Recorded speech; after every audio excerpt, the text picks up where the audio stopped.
inside the box this morning, there are 38 million of them every year.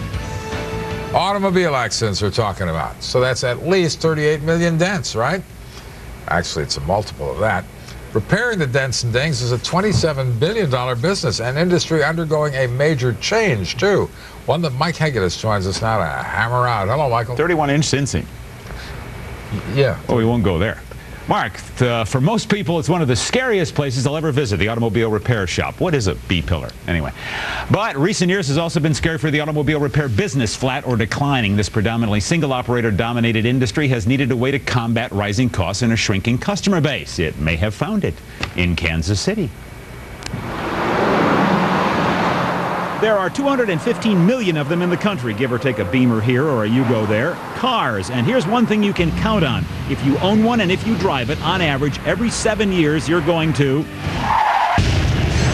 dent it, ding it, have an accident with it. 17% of all vehicles get whacked every year, which means you'll end up in what for most people is one of the scariest places on earth.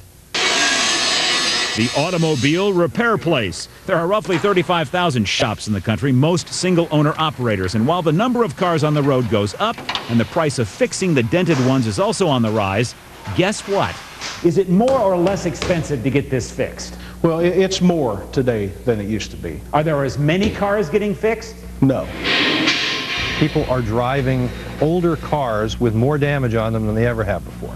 Which means less money for the automobile repair business, and even less when you consider that insurance companies are totaling out more and more cars rather than repairing them at all.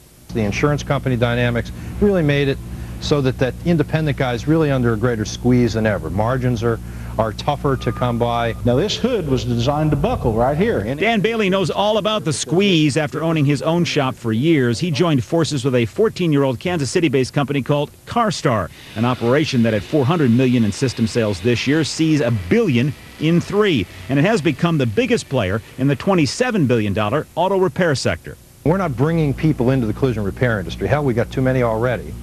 What we're doing is taking people who are in the industry and we're professionalizing them and teaching them how to make more money than they ever have before. George Hansen is CARSTAR's CEO, a conversion franchise operation. He's in the process of doing in the auto repair business what big real estate firms did to their industry back in the 80s, bringing individual operators in under a branding and marketing umbrella that gives them collective leverage. So far, he's at 320 stores in the U.S. and Canada. We have first mover advantage, so we want to get as big as we possibly can before somebody catches on.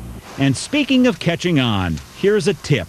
Next time you go to an auto shop, you want your car repaired, not fixed. You fix dogs and cats, you repair vehicles.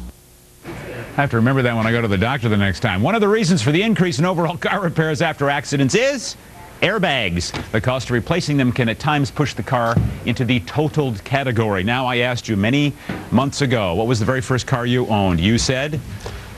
What did I say? 1958 green Volkswagen Bug. Correct. Take a look right there. There you go, my friend. There is the hood. That's not the hood for my car. It may not be. It's in one piece. This is the hood for you from a 1958 Volkswagen Bug. Mine painted green from that time. Oh, for God's sake! What'd you drop? Microphones. There you go. You know, when's GE gonna buy us a decent microphone clip? Look at this piece of crap. Yeah, it'll all be all right when we get in the new building. The reason I know this isn't mine is because mine had an enormous footprint right here. Well, we can fix where that. I would kick it. Where I would kick it. Well, now you can put that in your, you can make this into a coffee table. Call the wife, tell her you got furniture. Michael, thank you very much. You betcha. That'll be permanent here now. All right, coming up.